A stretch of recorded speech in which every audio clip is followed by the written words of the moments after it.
They called me stupid for walking into court alone, representing myself in my own divorce case, to face off against Hollister, the most dangerous divorce lawyer in Detroit. My husband laughed loudly. He said, "My wife is too poor to hire a lawyer." Everyone agreed. Even Judge Thompson looked at me for exactly 1 second. And that look was easy to read. A powerless woman, no lawyer, about to be crushed by the monster in the courtroom. Hollister. I stood up and began to speak. Right after my first sentence, the entire courtroom fell silent. Even the judge stood upright, mouth wide open in shock. But before I tell you my full story, please hit the like button and comment below the city you're living in. I'll start right now. My name is Gianna Baskin. That morning in Detroit was as cold as shattered glass, the wind lashing my face as I stepped out of the old sedan in front of the Wayne County Courthouse. I clutched a file nearly 3 inches thick, something everyone here assumed was just a stack of random papers belonging to a 34-year-old housewife. My husband, Christian, founder of the hedge fund Weather Fund, leaned against the metal railing, arms crossed, wearing that familiar half-smile he always used to remind me I stood a rung beneath him. "She can't afford a lawyer," he declared loud enough for those nearby to hear. "She's representing herself." A few people chuckled. Hollister, Detroit's top divorce lawyer, known for his cold precision and his undefeated record in tough cases, adjusted his silver gray tie and tilted his head at me as though I had walked into the wrong courthouse. "If you need free legal aid," he said with a smile, "Detroit has a few charities, though I doubt even they could help you." I simply took a deep breath. I was used to being underestimated. They looked at me and saw a housewife with no grasp of the law, a woman who worked part-time at an animal shelter, a docile wife they believed could be crushed in a single hearing. Behind me, Serenity, my husband's mistress, took advantage of the moment before the judge entered to lean down, fix her makeup, and snap a perfectly angled selfie, trying to catch the best light. She posted it straight to her Instagram story, waiting for his victory. She had no idea that within just a few dozen minutes, his would be the most defeated face in the courtroom. As I sat down at the defendant's table, Judge Thompson looked at me for exactly 1 second, and his expression was easy to read. A powerless woman, no lawyer, about to be destroyed by Hollister. He turned and asked, "Mrs. Gianna, you're representing yourself?" I stood up, placed my hand on the file I had spent months preparing, and said simply, "Yes, Your Honor." Christian laughed. Serenity lowered her head to her phone, probably trying to record something for TikTok. Hollister folded his arms, the calm look of someone who thought he was about to win far too easily. But as I opened the file and laid out each document, each one precisely organized without a millimeter out of place, the atmosphere in the room began to shift. I took a deep breath before looking directly at Judge Thompson, my hand resting gently on the corner of the file, and began speaking in a low, steady voice. "Before I present the main parts of the case, I want to begin with a story about my mother." Christian curled his lips slightly, unsure of where I was going. Hollister, used to opening strategies built on sharp arguments or direct evidence, frowned, visibly annoyed by what seemed to him like an emotional detour. But I looked at them both and continued, slower and clearer. My mother was Allison Baskin, the legendary civil and divorce attorney of the state of Michigan. She won over 100 of the largest divorce cases this court system has ever seen. The moment the words left my mouth, Judge Thompson jolted upright. He shifted in his seat, set his pen down, as if he had just heard a name he never expected to echo in this room. "Baskin," he repeated, leaning forward slightly. "You mean Allison Baskin? Mrs. Baskin who used to argue in this district's Supreme Court?" I only nodded. A small nod, but enough to change the air. A few spectators turned to one another. Serenity, who had been silently scrolling Instagram, suddenly looked up, eyes wide in surprise. Christian blinked repeatedly, as though that name had just dropped a piece of forgotten memory right in front of him, something I had never mentioned. "And Hollister?" His face froze. Even as the best divorce lawyer in Detroit, he knew exactly who Allison Baskin was. In legal circles, that name wasn't just a reputation. It was a force, an era. Some of the strategies Hollister used today were first pioneered by her. I let them sit with that for a few seconds. Then I continued, my voice unwavering. My mother brought home law books, case files, court rulings nearly every night. She analyzed every tiny detail, from financial fraud behavior to psychological tactics used in court. I grew up surrounded by those files. I read them all, before I turned 12. I looked down at my hand, gripping the edge of a document as if I were touching a distant memory of a family long gone. When my mother passed away, there were still 7 boxes of files from her past victories in our home. I went through every interrogation video, every transcript, every handwritten note in red ink. I didn't just read legal theory, I read how she fought. The courtroom was so silent, I could hear the typing from a court clerk in the corner. Finally, I raised my head and looked directly at Hollister, whose face was nearly expressionless. "And that," I said, "is why I don't have legal representation today." I exhaled lightly and delivered the line I knew would strike the deepest chord. Because the best lawyer I've ever known trained me from the time I was a child. I knew that moment was the pivot point to lead them into the most crucial part, what I had done in the 9 months leading up to the divorce. "I want to explain," I continued, my voice steady and even, "why I stand here today with a file detailed down to the minute." I opened the first page of the file, gently turned it toward Judge Thompson so he could see the timeline running dozens of lines long. It all began 9 months ago. Christian swallowed. He knew this wasn't the emotional rambling of a betrayed wife. This was the prelude of someone trained to detect signals.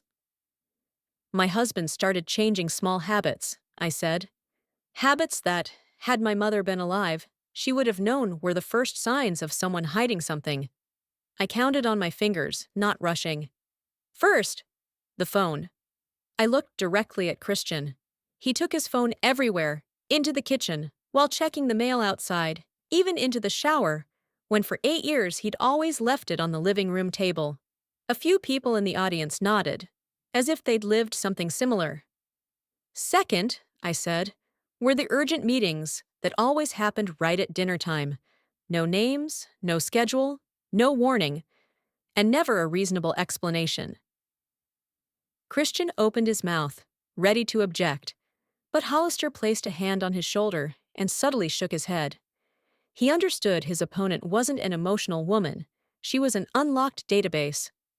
Third, I flipped to another page, was the unfamiliar perfume on his gym shirt, a scent unlike anything ever present in our house during our 9 years together. I didn't need to look at Serenity to know she was shrinking back behind the seats. "I didn't get angry," I continued. "I didn't confront him or start a fight, because my mother once told me, when you don't yet know what you're up against, make no noise." I placed my hand on the file, my voice dropping. "So, I started gathering data. I explained it like presenting a case study. I downloaded every bank statement. I extracted images from the garden camera. I checked the metadata on every photo on his phone, timestamp, GPS location, file size. I saved emails he forgot to close on his laptop. I scanned contracts, invoices, messages, even images of his car being located at places where he said he was working. I displayed a page from the file, a timeline so detailed it looked like the work of a professional investigator. Everything, tracked by day, hour, even minute, from last April until 3 days before I filed for divorce." Hollister leaned toward Christian, whispering something small. Maybe, for the first time in his career, he had to admit, the woman before him was not the naive housewife they had assumed. I tapped the top of the timeline. "And everything I found started with these tiny changes. I tracked them for 9 months, without a single person in my house noticing." I looked straight at Christian. "But today, it will all be revealed." And as I said it, I felt the entire courtroom, judge, clerk, and every observer leaned slightly toward me, as though preparing to descend into a deeper layer of a story no one expected a housewife could deliver at this level. I took a deep breath and turned the next page of the file, the page I knew would tear off half the mask Christian had worn for the past 9 months. Your Honor, I said, voice calm to the point of cold, I'd like to present the first piece of evidence related to my husband's infidelity. Christian straightened like he'd been shocked. Serenity held her breath. Hollister tilted his head, his eyes narrowing with a level of caution he hadn't shown until now. I laid a clearly printed sheet on the wooden stand, a screenshot of an email with full headers, timestamp, sender, and recipient IP addresses. This is an email from Mr. Hollister's client, I said, sent to Ms. Serenity Carter on September 17th at 11:42 p.m. I read out the first line clearly. Don't worry about my wife. She's too naive. No one spoke. That moment, it felt like someone had dropped a stone into the center of the courtroom. Serenity's face froze immediately, but what drew more attention than her reaction was the sudden light from a phone screen peeking out of her purse. A notification lit up on Instagram. Your story is being viewed by 127 people. Story posted 4 minutes ago. Judge Thompson noticed the light, frowned briefly, then turned back to the evidence I presented. Everyone in the room now understood one thing very clearly. This girl was unprepared for the battle that was actually unfolding. I went on, giving no one time to recover. Your Honor, I'd like to present the GPS data of the Lexus RX my husband drives. This data comes from the vehicle's telematics system, complete with manufacturer authentication. I activated the courtroom screen. A map of Detroit appeared, with 34 red dots. Mr. Hollister's client, I said, was at Ms. Serenity's apartment 34 times over the span of 2 months. Precisely, 34 times. Not during work hours, not on business trips. Mostly between 9 p.m. and 2 a.m. Christian exhaled. A sound like someone had punched him in the chest. Hollister stepped forward, trying to regain control. Your Honor, we object. These data sources are unclear. They can't. Judge Thompson raised a hand, cutting him off. Mr. Hollister, she submitted the chain of custody documentation at the beginning of the session. The GPS has timestamps, metadata, and manufacturer verification. There's no basis to dismiss it. Hollister stood still, lips tight, like a student docked points in front of the class. I looked at Christian. His face was glistening with sweat, eyes darting as if searching for an exit that didn't exist. Your Honor, I said, my voice lowering, but turning razor sharp. This is just the first part of what I've gathered. And all of it leads to one conclusion. My husband has been lying for the past 9 months. Christian was beginning to truly gasp for breath, and in that moment, I knew it was time to move to the heaviest blow, the one that wouldn't just shatter the moral image he clung to, but might very well draw the attention of criminal justice. However, I said, voice calm and measured, infidelity is just the surface. The most important part of this divorce lies with Weatherfund. Hollister's expression shifted instantly. He had just lost a small round, but now he sensed a larger one approaching, a round he wasn't sure his client could survive. I turned to the financial section of the file, marked by a red tab. I'd like to present an analysis of Weatherfund's financial reports from the past 2 years. I held up a sheet printed with a bold line Christian once proudly showed me when we were still happy. Cumulative profit, 2,500%. The courtroom instantly buzzed with murmurs, a figure far too absurd for a small-scale private fund based in Detroit. Let me emphasize, I continued, 2,500% is not annual growth. It's not quarterly. It's the figure the company claims since inception to January this year. I placed beside it another sheet, one I had analyzed myself. This, I said, is the actual profit I calculated from internal ledgers and transaction data. 2%. 2%. Even lower than most savings accounts today. Christian raised a trembling hand to his face, but it barely brushed the air. So where did the 2,500% come from? Judge Thompson asked, his voice still calm, but now tinged with real concern. I opened my laptop, projecting a diagram I had drawn over 3 sleepless nights. A circular chart with red arrows looping from investor new to investor old. Your Honor, I said, Weather Fund is operating a Ponzi scheme. They use funds from new investors to pay out fake profits to older ones and cover it up using fabricated audit reports. Hollister rushed to Christian's table, leaning down as if trying to silence a bomb before it detonated. I pressed on, letting nothing interrupt the rhythm. In 2024, Christian and his associates raised $39 million from over 100 individuals. Nearly half were elderly, including people who emptied their retirement accounts believing in a promise of wealth. A woman in the gallery raised her hand to her mouth, whispering, "Oh my God!" The air in the courtroom thickened, as if every molecule had stopped moving. I turned my laptop screen toward the judge. I cross-referenced actual balances, outgoing transactions, and what Weather Fund claimed as investments. The discrepancies are enormous and unexplainable by any legitimate operation.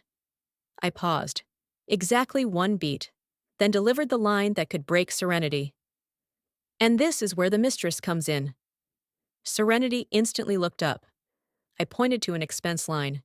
Fund money was used for trips to Hawaii, Dubai, Las Vegas, and multiple hotel charges where Mr. Hollister's client met privately with Ms. Serenity Carter. Serenity went pale. Her mouth let out a whisper before she could stop it. You said it was your money.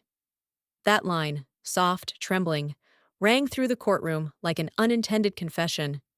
Christian whipped his head toward her, panic flashing in his eyes. The entire room stirred with noise, while Judge Thompson sat upright, his gaze shifting from suspicion to assessment, then into true legal alertness. I closed the laptop gently. Your Honor, I said, infidelity didn't destroy this marriage, but financial fraud has destroyed hundreds of other lives. I didn't let anyone react. I opened another section of the file marked with an orange tab, the color my mother used to flag materials with potential criminal implications. Your Honor, I said, I'd like to present further evidence of illegal personal expenditures made from the Weather Fund account. I placed on the table a series of printed invoices from 5-star hotels. Waldorf Astoria Dubai, Four Seasons Oahu, Ritz-Carlton Maui. All of these charges, I said, were paid using investor money. Christian shut his eyes tightly. Serenity lowered her head, like she wanted to disappear into the wooden floor. I went on. And here is footage from the Honolulu airport, with verified timestamp. I enlarged the image on screen. Christian pulling a suitcase alongside Serenity, walking out of the international gate, his arm wrapped around her waist, with the date and time clearly displayed. Hollister shot up. Your Honor, But I cut in, gently but sharply. Mr. Hollister, what's next is more important. Please allow me to continue. I opened the second file, dark red tab. This, I said, is a message exchange between Christian and Dr. J.T. Morgan, a physician he knows personally. I projected the messages on screen. Simple lines, but enough to shake anyone. Christian, she's asking to withdraw $220,000. I need you to write me a diagnosis, something that would put her under transaction restrictions. Dr. Morgan, how much? Christian, 10,000. I'll transfer as soon as you send the paper. No one breathed. No one moved. No one picked up a pen, because every pen had already fallen from hand. Serenity covered her mouth, gasping. A man in the back shook his head and whispered, God, this isn't even about divorce anymore. I turned to the judge, voice low. Your Honor, this is no longer just a marital dispute. This is fraud, bribery, and unlawful medical manipulation, targeted at a 62-year-old female investor who was desperate to withdraw her money to pay for her husband's treatment. Judge Thompson's face visibly darkened. He placed both hands on the bench, fingers interlaced, his eyes far more serious now. Mrs. Gianna, he said slowly, the court needs a few minutes to review these documents. But Hollister rose first, his voice trembling, a tone I was certain he had never used in any courtroom in Detroit. Your Honor, I request 10 minutes to confer with my client.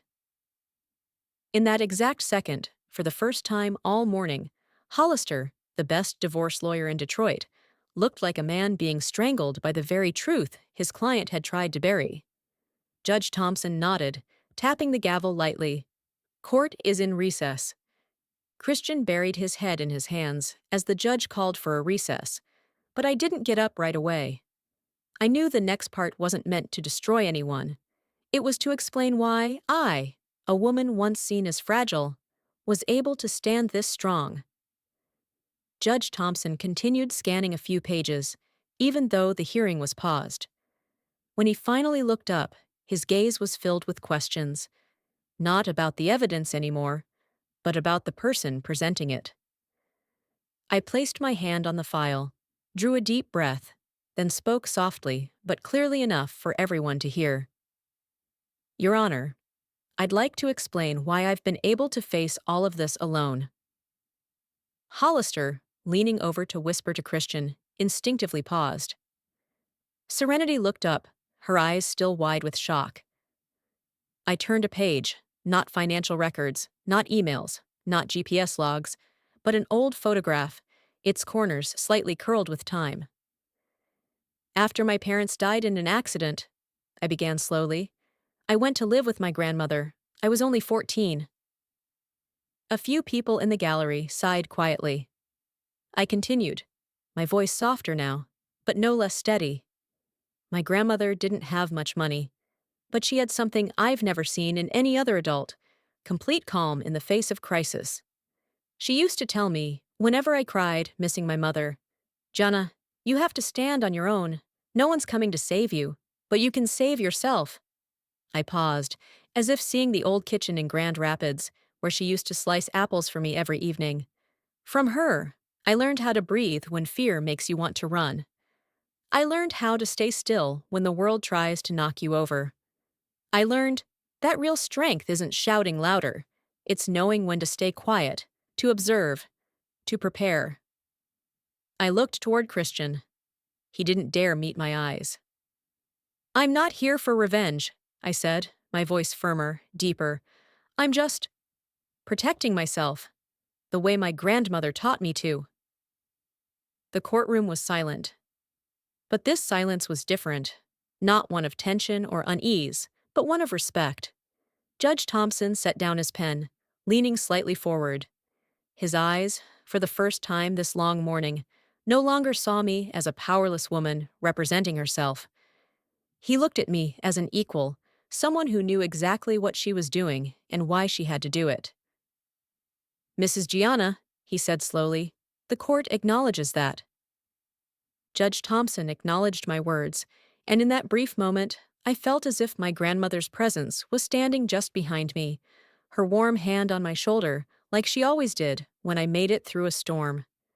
I gently gripped the edge of the file and introduced the next part, something that might seem small to many, but for me, it was one of the reasons I was still standing today. Your Honor, I said, I'd like to speak about my part-time work at the Detroit Animal Shelter. Christian let out a bitter laugh, the kind that had silenced me for years. Shelter? She's bringing dog poop into court now? He muttered, loud enough for a few to hear. I didn't respond. Instead, I took out a small light blue USB, the color the shelter used for internal files. I used to believe that loyalty was the one thing you couldn't buy, I said.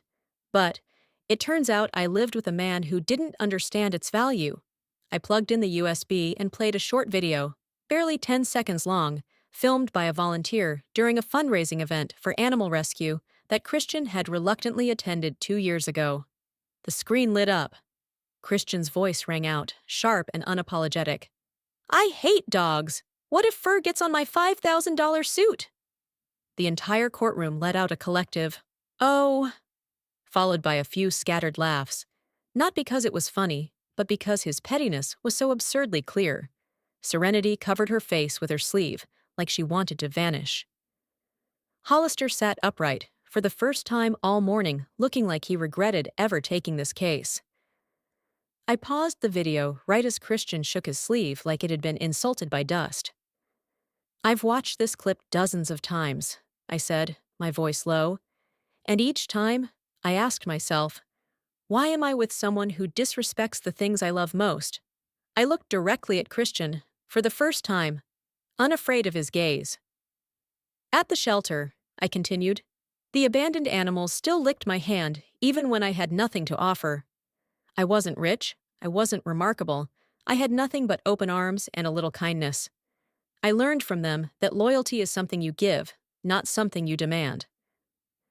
In the gallery, an older woman gently nodded, gripping her purse tightly.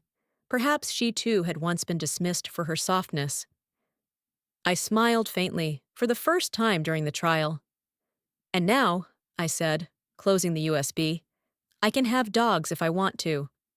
I no longer have to ask anyone whether a living creature deserves to exist in my home."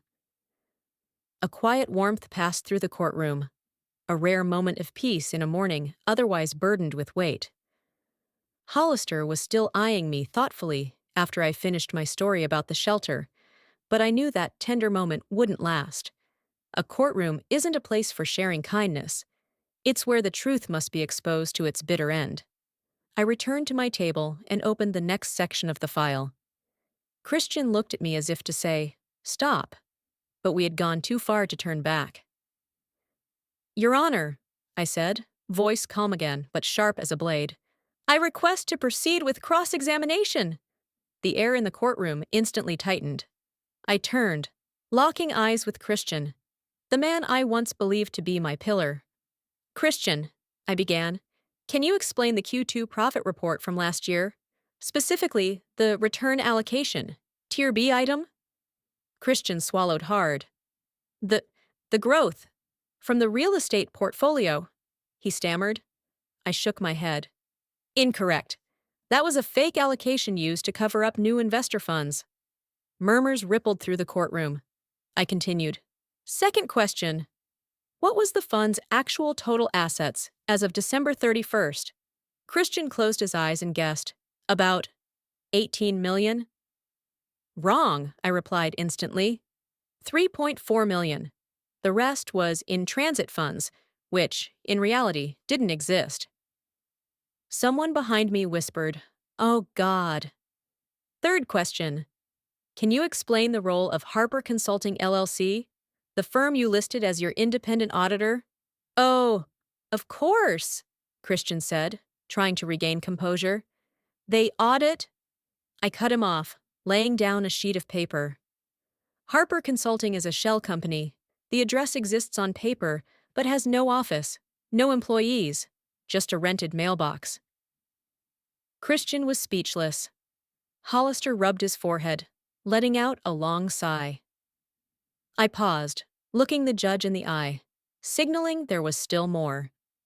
"Fourth question," I said. "In this contract," I held up a thick document bearing his signature. "You stated that the fund never used investor money for personal expenses. Do you remember that?" Christian mumbled. I didn't sign that." That line was the moment the entire courtroom stopped breathing. I calmly placed the original document on the table and flipped to the signature page.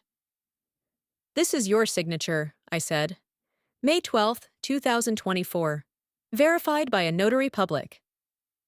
Christian looked like he had lost all gravity. Judge Thompson turned to Hollister. "Mr. Hollister, do you object to this line of questioning?" Hollister opened his mouth, but no words came out. Eventually, he just shook his head. The judge turned back to me. "Very well. Proceed." That sentence rang out like a second gavel strike, but this time, it opened a path for me, a housewife, to face my husband and Detroit's best divorce lawyer head-on. I looked at Christian. A single bead of sweat rolled down the bridge of his nose. Slow, long, heavy like the comma at the end of a story he no longer controlled.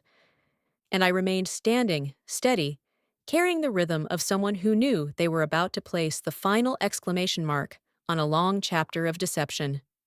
"Your Honor," I said, I would now like to present the most critical document, the forensic flow map of Weather Fund.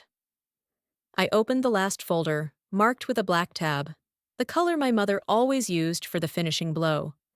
The large courtroom screen lit up. Not words, not spreadsheets, but a complex forensic diagram. Green, red, and yellow arrows connecting like the circulatory system of a vast organism. I pointed to the first node. This is the investor account. I pointed to the second, where a red arrow twisted through the chart. This is the Weather Fund intermediary account. Then I placed my finger on a red dot off to the side, in the far right corner of the map. Circled in red, something I had added at 2 a.m. the night before I filed for divorce. And this, I emphasized, is Christian Miller's personal account. The money goes straight here. A sound spread across the courtroom, a rustle like wind through trees. Christian jumped to his feet, snarling, "She's just a housewife! She doesn't know how to read forensic documents. I looked at him calmly, not with anger, but the composure of someone who understands that truth speaks louder than shouting. "I do know how to read," I said, each word dropping like a stone into still water. Because a housewife who can read forensic flow maps is no longer just a housewife. Behind me, someone let out a long, low, "Oh!" echoing and spreading like dominoes through the courtroom. Not a sound of mockery, but of recognition, of shock, of a moment when everyone realized who in this room truly knew what they were doing. Judge Thompson set down his pen, wrote a few lines, then read aloud. Court record. Based on the evidence presented, the likelihood of financial fraud is high. This court refers the case to the Attorney General's office and the SEC for formal investigation. A new silence settled over the courtroom. The silence of the law entering the room. Christian collapsed into his chair, face ashen, as though all the blood had drained from his body. Hollister, for the first time in his legendary career, sat frozen like a statue, out of words and out of options. As for me, standing in the center of the courtroom, I felt as if my feet were finally touching the ground after months of floating in fear. Judge Thompson set down his pen, removed his glasses, and looked at me for a long time, a look I hadn't seen from him all morning. Not pity, not doubt, but complete respect for someone who stood up for the truth. He cleared his throat and read each word clearly. Based on the evidence presented in this morning's proceedings, the court finds that Christian Miller used marital assets for illegal and personal purposes. This constitutes marital waste. Christian looked up, eyes glassy, unable to believe those 3 words could demolish all the leverage he thought he had. Therefore, the judge continued, the court orders the following division of assets. Mrs. Gianna Miller shall receive 70% of all jointly owned marital assets. Someone in the gallery let out a quiet exhale. A near whispered, "She deserves it," quickly silenced out of courtroom decorum. I gave a small nod. Not in celebration, but in recognition that justice was finally realigning to the right side. Furthermore, the judge added, tone growing firmer, Mr. Christian Miller shall reimburse all funds spent on his mistress, Serenity Carter, which were drawn from marital finances. The court will require detailed account statements for reconciliation. Christian exhaled sharply, not in anger, but in dread. Hollister placed a hand on his shoulder, trying to steady his client, but even that hand trembled slightly. And for a lawyer like Hollister, trembling meant he understood this case had gone far beyond divorce. The judge flipped to the final page of his notes. Regarding Weather Fund, based on the forensic map, bribery texts, unlawful expenditures, and falsified financial reporting, the court officially refers all materials for criminal investigation to the following agencies. He spoke each name like a hammer striking the spine of Christian. SEC, Securities and Exchange Commission. AG, Attorney General's Office, Fraud Investigation Unit of the State of Michigan. With each name, Christian's body slumped further. By the third, he gripped the edge of the table to keep himself from collapsing forward. His face had turned pale, his eyes hollowed. His chest heaved like a man trying to breathe in a room with no air. He was no longer a man getting divorced. He was a man realizing he stood at the edge of criminal prosecution. The judge closed his file. This session is temporarily adjourned. The court will reconvene next week. The sound of the gavel hitting the bench echoed like the lid closing on the coffin of Christian's former life. I walked out of the courtroom without looking back, and I didn't need to. Because the moment that heavy wooden door shut behind me, I knew a chapter had closed. A chapter filled with wounds and betrayal. But the most painful part of any chapter is never when it ends. It's when you have to begin a new one completely alone. The Detroit afternoon was windswept and cold. I returned to the 3-bedroom house that once was our home. But the moment I opened the door, I realized it was no longer a home. It was just a space that held the objects I had tried to preserve in a desperate attempt to hold on to a marriage that had long since died.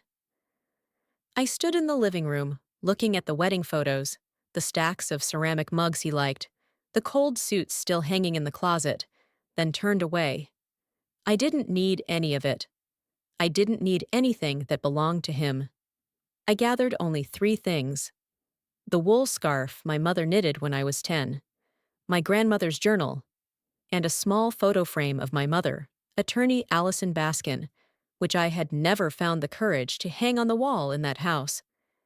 I placed them into a small box, light enough to cradle in my arms. A lifetime's worth of memories, now compact enough to hold. Then I walked out of that house and closed the door behind me without a second glance. Late-day Detroit glowed in the pale yellow of spring sunlight, a light that made everything look slightly retouched. Brighter, clearer. I rented a small apartment near Eastern Market, just 500 square feet, with windows that looked out over the flower stalls and the colorful graffiti walls. The place was so small, I could touch all 3 walls with just a few steps. And yet, strangely, I could breathe easier than in any spacious house I had ever lived in. It wasn't perfect, but it was mine. For the first time in years, every decision in my life didn't require anyone's permission. That evening, I went to the Midtown Rescue Shelter to finalize adoption for a retired K-9 who once served a late veteran. The shelter manager placed a hand on its back and said, "This one's so loyal. All it needs is to believe in one person, and it'll believe for life." I knelt and looked into its deep brown eyes, the eyes of a warrior too tired to keep fighting, yet still willing to be loyal one more time. "We both need a fresh start, don't we?" I whispered. It gently licked my hand. A simple gesture, but it felt like someone had just handed me a reason to believe in kindness again. Back at my new apartment, I opened the small box I had carried, and I did something I had never done in my entire marriage. I hung my mother's photo on the wall. The photo of Allison Baskin, hair neatly tied, eyes sharp as steel but warm as fire, now rested in the heart of the living room. In that tiny, quiet space, the photo seemed brighter than I remembered. I stood there for a long time. I didn't cry. I simply felt something I thought I had lost at 14, the presence of family. I whispered, speaking both to myself and to her. "I'm starting over, this time my way." My new life moved quietly, like early mornings in a misty Detroit. I walked the retired K-9 around Eastern Market every day, taught him to sit, wait, shake paws, then sat by the window watching the flower stalls open at 6 a.m. I was relearning how to live slowly, something I'd never known during the entire marriage. Then, exactly 3 months after the hearing, just as I was brewing a cup of morning tea, my phone buzzed with a string of notifications. The first alert that caught my eye was from the familiar logo of the SEC, Securities and Exchange Commission. Bold black letters scrolled across the screen like a cold blade. SEC freezes weather fund assets. Directors banned from trading. Preliminary charges, misrepresentation, investor fraud, unlawful fund diversion. Assets frozen. All trades halted. Christian and his partners ordered to compensate defrauded investors. I didn't feel joy. I didn't feel triumph. I just exhaled quietly. This was the nature of truth. It doesn't need us to fight forever. It stands up on its own. 2 days later, I stepped down to buy coffee from my usual market shop, and the Detroit Free Press was front and center, taking up half the front page. Local fund revealed as Ponzi scheme. Founder under criminal investigation. Just beneath the headline was a photo of Christian stepping out of a federal building, hands covering his face, camera flashes lighting up the corner of the street. I stared at the image a bit longer than I expected. The arrogant man who once smirked at me outside the courthouse now looked like a husk emptied from within. An elderly woman at the newsstand shook her head. He lulled the whole city with promises of wealth. Now everyone's awake. I just nodded. No words, none needed. Serenity vanished from social media as if she'd never existed.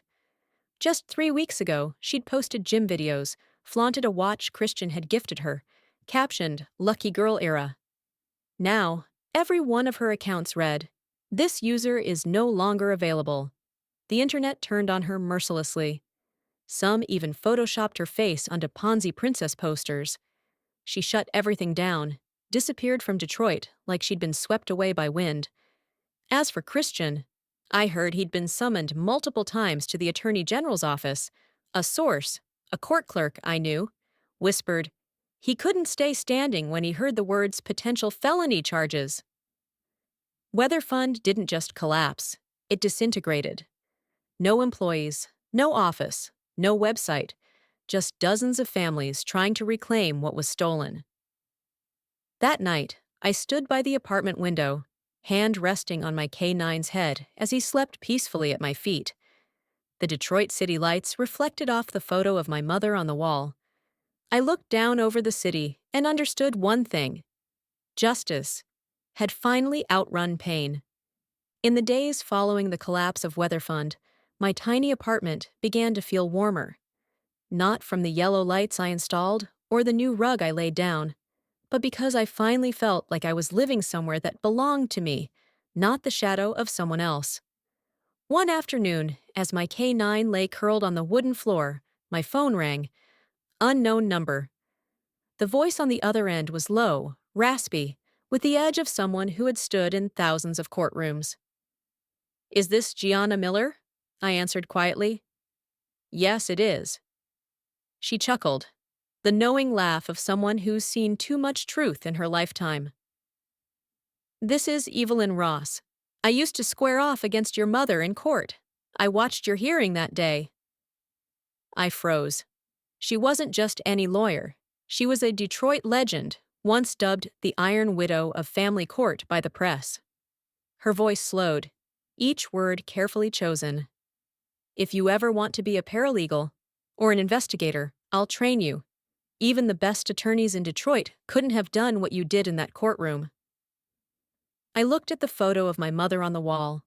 Allison Baskin, eyes sharp as winter wind, warm as March sun. I imagined how much she would have loved hearing that offer. But strangely, my heart didn't lean toward the courtroom anymore. Not out of fear, but because I realized what my mother left me wasn't just the law, it was a voice. "Thank you," I said softly, "but I think there's another path I need to take." There was a long pause on the other end. Finally, she said, "All right then, girl, but use that voice well. The world needs women like you."